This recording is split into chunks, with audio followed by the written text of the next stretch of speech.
Assalamualaikum warahmatullahi wabarakatuh. Sampurasun. Selamat datang, selamat bertemu dengan saya Jajang Kostaman. Kali ini kita akan membahas materi pemeliharaan tanaman, sesi pengendalian hama terpadu atau PHT. Sobat petani muda, kalian siap?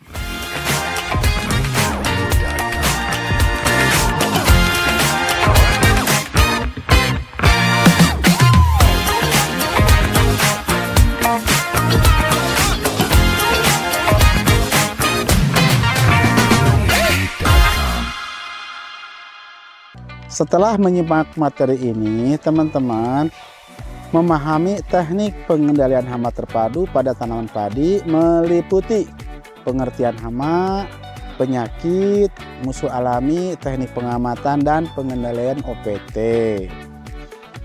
Tanaman padi adalah tanaman yang selalu kita tanam dan menjadi makanan pokok di Indonesia, serta selama pertumbuhan dan keberadaannya selalu diganggu oleh organisme pengganggu tumbuhan atau OPT. Organisme pengganggu tumbuhan atau tanaman OPT adalah hewan atau tumbuhan baik berukuran makro ataupun mikro yang mengganggu, menghambat, bahkan mematikan tanaman yang kita budidayakan. Hasil tanaman menjadi terganggu baik kualitas maupun kuantitasnya, dan pada akhirnya merugikan produsen dan konsumen. Terdapat 3 jenis organisme pengganggu tanaman atau OPT pada tanaman padi, yaitu hama, penyakit, dan gulma. Hama tanaman adalah semua organisme, terutama makroorganisme, yang dalam aktivitas hidupnya selalu merusak hasil tanaman atau bagian-bagian tertentu tanaman dan menurunkan kuantitas maupun kualitasnya, sehingga menimbulkan kerugian ekonomis bagi yang mengusahakannya. Contoh organisme yang berpotensi menjadi hama tanaman adalah serangga vertebrata seperti golongan mamalia, tikus, musang, babi, landak, dan lain-lain, golongan apes, burung, golongan akarina, tungau, golongan moloska, kelompok siput-siputan, dan nematoda, cacing-cacing kecil. Sebab-sebab timbulnya hama: 1. Tingkat keragaman agroekosistem. 2. Pengelolaan varietas tanaman.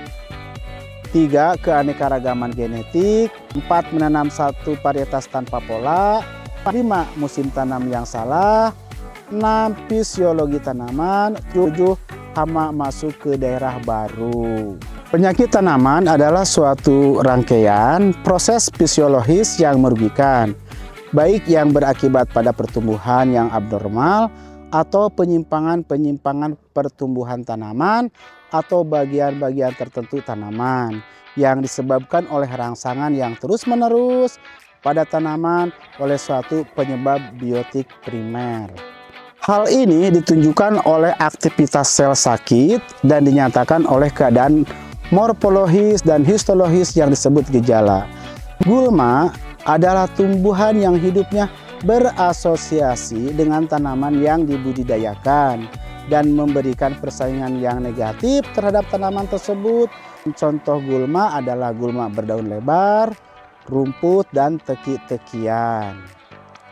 Keberadaan gulma di lahan pertanian kita menyebabkan tanaman pokok terganggu pertumbuhan dan perkembangannya. Hal ini disebabkan karena gulma sebagai pesaing dalam unsur hara, tempat, sinar matahari, karbon dioksida, oksigen sebagai tempat inang OPT, dan mengeluarkan zat alelofat. Karena keberadaan OPT ini mengganggu pertumbuhan dan perkembangan tanaman, maka OPT harus dikendalikan agar keberadaannya tidak mengganggu tanaman yang kita usahakan. Teknik pengendalian OPT adalah dengan sistem pengendalian hama terpadu atau PHT yang memiliki prinsip, yaitu pengamatan mingguan, pendayagunaan musuh alami, dan penggunaan pestisida yang bijaksana. PHT adalah suatu cara pendekatan dan cara berpikir atau falsafah pengendalian hama yang didasarkan pada pertimbangan ekologi dan efisiensi ekonomi dalam rangka pengelolaan agroekosistem yang bertanggung jawab. PHT artinya pestisida harus terakhir, itu kalau bahasa penyuluhan. Konsekuensi ekologi, ekonomi, dan sosial budaya. Sasaran PHT adalah 1. Hasil panen sesuai harapan, tinggi, berkualitas, dan stabil. Keuntungan yang diperoleh petani meningkat. Mengurangi ketergantungan petani terhadap pestisida. Gangguan hama tetap pada tingkat yang tidak merugikan. 5. Keamanan lingkungan terjamin. Oke. Dalam melaksanakan PHT, kita harus mengenal terlebih dahulu jenis-jenis hama yang menyerang tanaman padi. Hama padi umumnya tikus, wareng coklat, walang sangit, pengerek batang, keong mas. Sementara penyakit diantaranya penyakit hawar daun bakteri, busuk batang, kerdil hampa, kerdil rumput, blas, busuk pelepah daun bendera, penyakit tungro, dan bercak daun. Golongan gulma yang harus dikendalikan yaitu dari golongan rumput, teki, dan golongan berdaun lebar. Selain ketiga kelompok OPT tadi, kita harus mengidentifikasi musuh alami baik predator maupun parasitoid. Beberapa jenis predator seperti aneka laba-laba, capung, burung hantu, katak, dan ular. Sementara parasitoid diantaranya adalah ada istilah Tetranychus, Telenimus, dan Trichogramma. Teknik pengendalian OPT mengacu kepada prinsip PHT, yaitu sebelum dilaksanakan tindakan pengendalian, kita harus melakukan pengamatan agroekosistem terlebih dahulu atau pengamatan di sawah kita. Apa yang harus diamati? 1. Unsur lingkungan meliputi sinar matahari, angin, tanah, air, kelembaban mikro maupun makro. Unsur tanaman, berapa jumlah anakannya, berapa tinggi tanamannya, fase pertumbuhan tanamannya bagaimana, apakah vegetatif atau fase generatif.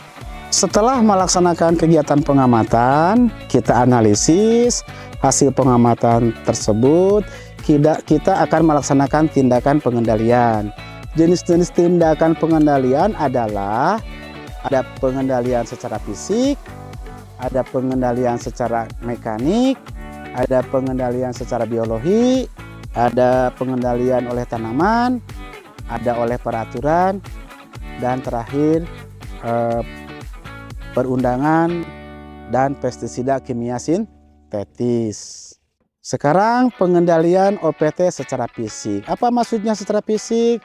Pengendalian OPT dengan cara mengubah faktor lingkungan fisik seperti suhu, kelembaban, dan lain-lain sedemikian rupa sehingga dapat menimbulkan kematian dan penurunan populasi OPT.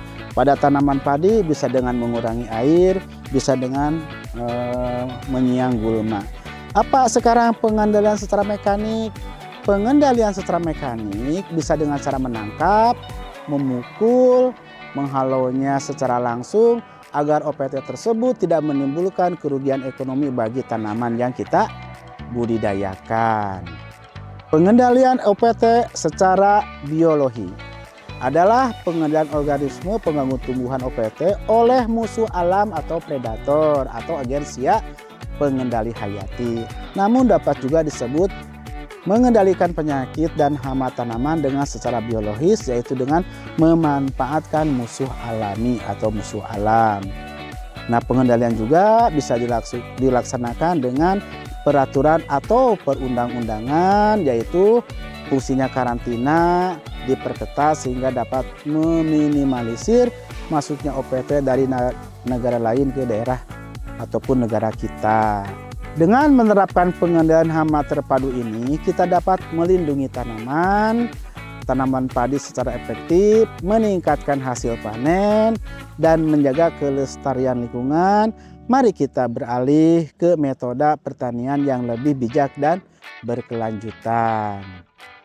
Semoga informasi yang singkat ini dapat menambah wawasan, bermanfaat bagi teman-teman. Terima kasih, mohon maaf atas kekurangan. Teman-teman selamat beraktivitas, sukses selalu. Amin ya Allah ya Robbal Alamin.